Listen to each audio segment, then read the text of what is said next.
Get my derriere back in this chair.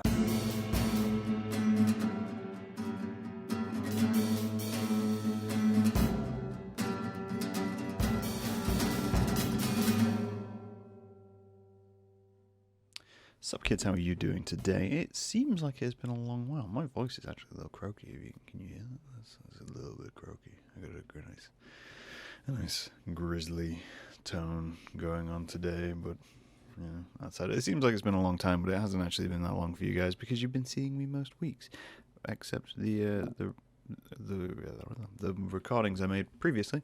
I made a while back, and then I had to re-record the videos, as you saw, because I was an idiot and formatted my hard drive and lost footage. I didn't lose all archive footage, but anything from 2020 just kind of disappeared, so I only had the copies which are up of those things. So, for instance, the podcast with me and Janine, that's why there's music in the beginning. I was trying something out. The only copy I had was the one with music in the beginning, so that's the copy you got. The copy of me, Martin and Ollie, there is a mistake in the titles, and I'm keeping that mistake because, again, it is proof of my mistake, which I made during the process of creating this work. Now, I don't know if to consider my podcasts art, if you're from not northern, as I am. Excuse me, but I got to a point the other day of whether I consider these art or whether I consider these part of a more organic workspace project of me having conversations with people and discussions with people, or whether this is entertainment. Am I making entertainment for you guys? I guess if you find it entertaining, perhaps I am. I don't really know, but I am considering my artistic process quite a lot, and that's because a little bit of self-publication here. I've got a book coming out. I know, shocking. I'm actually advertising my own work. I've got a book coming out in the end of February.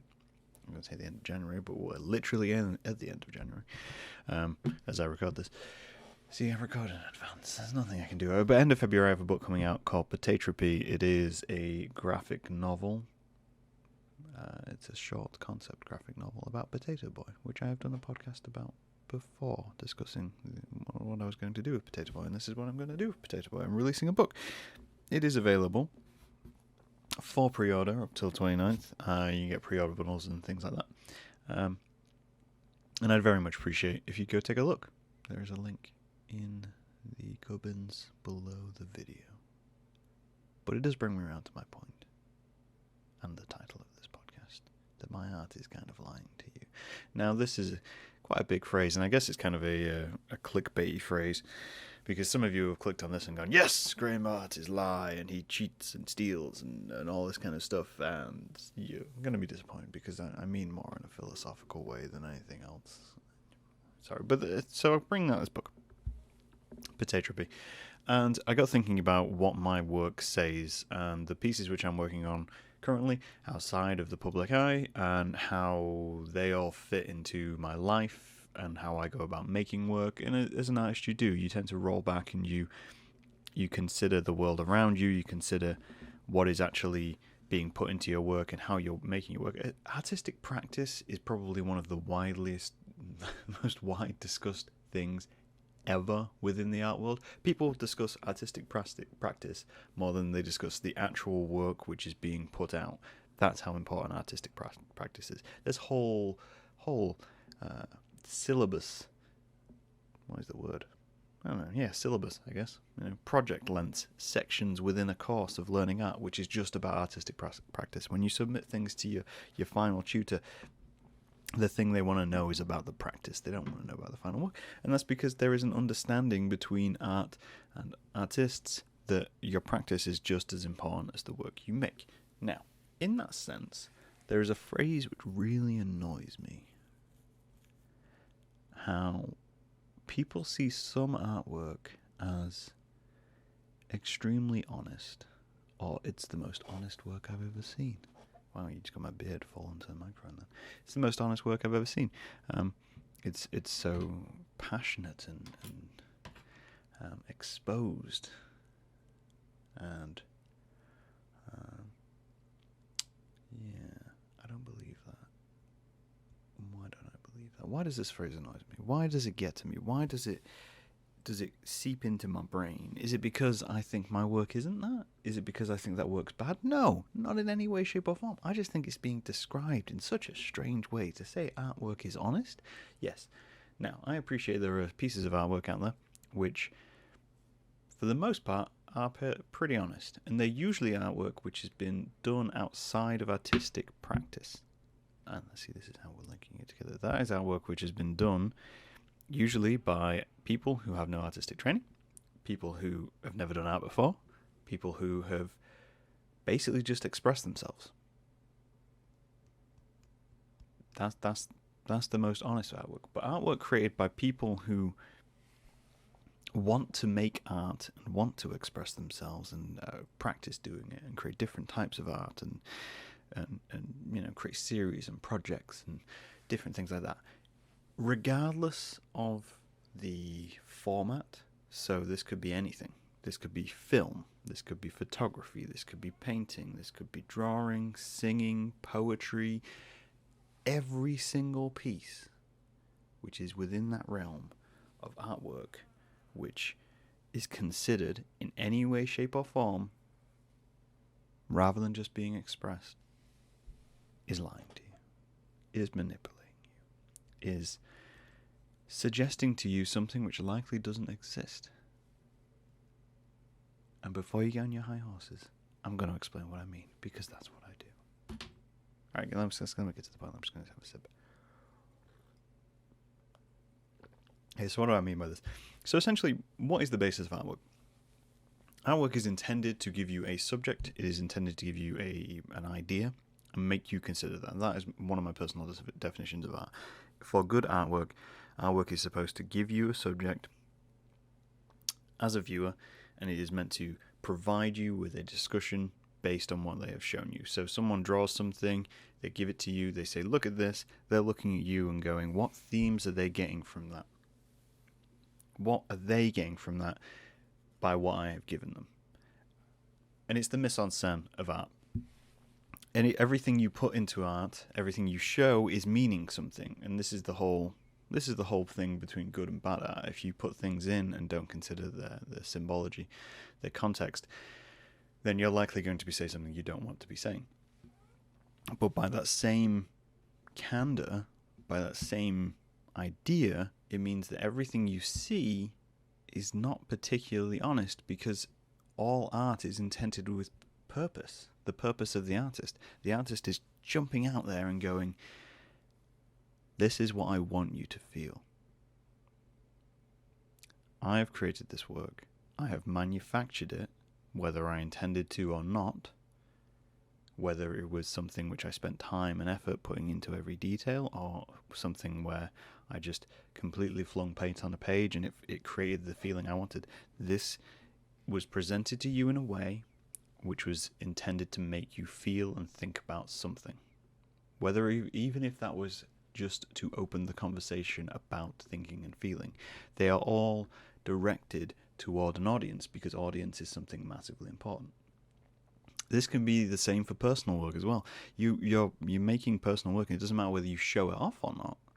You're still making something with the intention of getting a certain vibe, a certain feeling, a certain idea out into a physical or audio or visual format. And therefore are manipulating an audience. And manipulation is a form of lying. You lie to your audience. I'm not saying this is a bad thing. I'm just saying it's something we should recognize as an important thing. So, one of the projects I'm working on at the minute, I'm coming together with, and I'm kind of putting it all together, and I've written what I want to write about it, and I've gone through my brain process of how I want to present it and how I want it to go out into the world. And a lot of that thought process is, it wasn't about the actual content. It wasn't about, what am I going to write?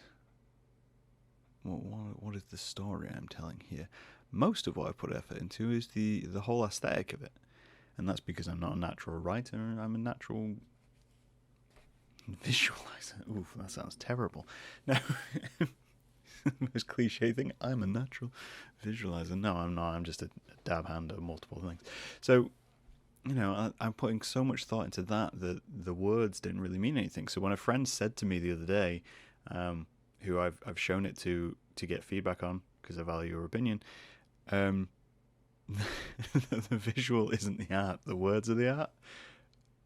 Suddenly in my brain I was thinking, oh crap, have I not considered that? Have I not considered that to other people the words are the more important part of the artistic piece, whereas to me the feeling you get when you pick it up and when you experience it is all the more important. In the end, the central story is non sequitur. It's not non important, but it's less important than the visuals going on. And I think that's true for a lot of the work I do. I think that's true of a lot of the work I create. I focus a lot on the visuals because I'm visually led. I can write and I can use words, and I've gotten quite good at using my words to get what I want. And I can do that with an art, but I'll always start visually. I come up with an idea and I come up with a thought process, and I think, how is this going to look? Doesn't matter how content-wise I'm thinking, because if I lock down the visual to it, the words come easier for me. I don't work the other way around. I know a lot of people do. I know a lot of people will write scripts and they'll write stories and poems and all things like that, and they can completely lock down that aspect and then think, okay, well, how is this going to look visually? I don't, because as soon as I start considering words, I start considering imagery, and as soon as I can start considering imagery, I start considering words, and my brain automatically clicks into that mode as well of, how is the audience going to see this? How are they going to react to what they are seeing? Therefore, how do I need to twist that and manipulate that into such a way that they're actually thinking what I want them to think? So work is honest. It comes from an honest place, but it's a lie. It's a lie as well because as much as you put yourself into work, you can't avoid putting yourself into work. That's another whole other part of art, is even if you're making something which is completely unrelated to you, writing about a character who is nothing like you, writing about a world which you could never envision being in, there is no way to remove yourself from it because it's coming from your brain. It is informed by all the decisions and experiences you've had in your life. So you automatically put yourself into your work, which I think is where the honesty side of the argument comes from. A lot of people see work as very honest because they can see, yes, I look at this work and I see a lot of you in it. I see a lot of what you want to be and the person you are and how you feel about the world in it. So I can appreciate the fact that you see that as honest work. However, when that work came out of the person, it was considered. Because they weren't trying to give you an unfiltered version of themselves. What they were trying to give you was a version of themselves so you would be able to see what they wanted you to see. I think that makes sense. Let's put it a different way. I'm going to use a really simple metaphor. Well, simile. Oh, see, words aren't my forte. Let's say I had a new hat, and I took a photograph of myself in a hat, and I presented it to the world. They may not necessarily see that hat as new. They may just think, hey, that's Graham wearing a hat, as he did in the first episode of the podcast this year. And that may be the thing. You're seeing visually there's a person wearing a hat. There's nothing else added to it. So in order to give you that idea that I'm wearing a new hat, I'd have to adjust the image. I'd have to filter it in many ways. And it might come naturally to me. It might not be even something I think about. It's not something I probably even process. But the hat would be the focus of the picture regardless in the end. Or you'd end up adding context to it. You end up adding subtext. You end up adding little descriptions and things in order to adjust how people see the image. Therefore, the image is a lie because it's not just a photograph of me. It's a photograph of me with a focus on an idea which I wanted to implement into your mind. Essentially, all art treads the line of inception in such a major way. I find it strange as well. There's a lot of artwork which I think delves into the world of manipulation of the subject. I think performance artists are amazing at this. Manipulating your audience and getting them to feel things and think things which you have never been, you might not have ever experienced.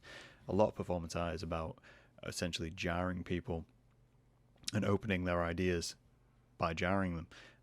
And it's just a massive form of manipulation. It's to say any theatre, poet, will tell you, you know, you're tugging at heartstrings. You're writing a play. Fantastic. I want people to feel sad in this play. What can I do to make people feel sad in this play? It's all subtle manipulation. And yet the word manipulation is a very dark word, because there's that whole other side. Within art, it's a positive thing. It's seen as an expressive form. But outside of art, it's seen as something terrible. It's seen as something bad. So I think denying it within art by saying work is more honest is just a huge... It's an ignorance to how we work as human beings. You know, every emotion we have is a double-edged sword. Every single one. There is a chance for it to go good or bad one way or another. You know, brutal honesty can be bad. Brutal honesty can be good. Manipulation can be bad, and manipulation can be good. Hate can be bad, but hate can be good. I think I've done a podcast on that before. It's a word which, you know, we don't really consider, and we try to avoid because we associate it with bad things. But I think, I don't know, it just seems to be a naivety in a lot of artists about how work gets made.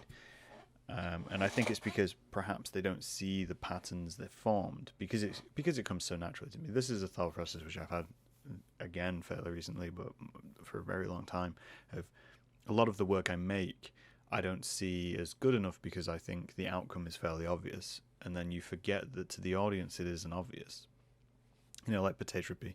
So the book Potatropy I wrote over the past 3 years. I've illustrated it, designed it all myself, and I didn't really see it as work. I didn't see it as something which I was having to put time aside for, because I was just doing it. It was impulsive to me. And when I first started making Potato Boy, I was doing it completely impulsively. I was just making work, writing it down. But all the same, I was thinking about the design of him, how people would feel looking at him, how people would feel reading about Potato Boy. So when it came to making the book, I had to put a lot of effort into that. But again, it didn't feel like work because my brain was making the connections automatically. A lot of the imagery I drew and then adjusted, by which I mean I'd sketch it out, I'd come up with an idea, and then I think, okay, what can I add to this to really push home the point? Or some of it I drew and I'm sat looking at it thinking, this is a really obvious plot or really obvious line. And then you forget that everyone's not inside your head with you. Everyone's not sat there watching the speedy slideshow of images and inspiration fling across your brain to jump from one point to another. There's a story I tell about making loose connections, and how creative brains work. Essentially, so I was seeing a film with my partner at the time, and we were watching a car advert. And within the car advert, I just sat and made a passing comment about how cars and car manufacturers would eventually be the people who made prosthetic limbs for the world. Casual comment, just in the middle of a car advert, at the cinema. And she turned to me and said, "How do you make that?" And I said, "How do you mean?" She's like, "How did you come to that conclusion?" And then I had to break it down. I had to break down how I came to that conclusion. By the way, the way I came to that conclusion is that car manufacturers have some of the biggest manufacturing plants in the world. Over time, the amount of cars which are actually available on the road will have to decrease because the population will increase and not everybody can own a car. We want self-driving cars, therefore the manufacturing costs will basically disappear. They will become lower, so they'll have to expand into other industries. As the world becomes more complacent and does less exercise, we'll need more limbs because things like diabetes will be more prevalent. People may become less active. Our world will become slightly more robotic because we'll need these parts which we need to manufacture ourselves. Who's going to take on that? Probably car manufacturing companies, because they already have massive manufacturing plants where they already make intricate things on a regular basis. But I didn't vocalize any of that. Instead, 2 seconds into a car advert, my brain just went, I guess car manufacturers will probably make prosthetic limbs in the future.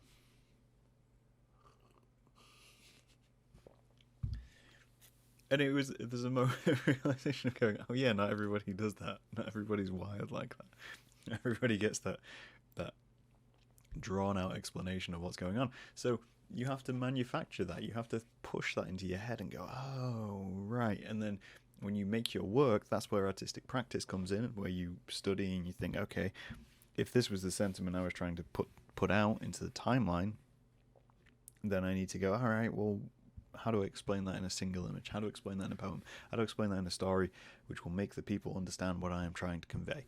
Therefore, how do I manipulate the audience to think what I am thinking? It sounds so bad when you say it, but it's true. Most art is lying to you.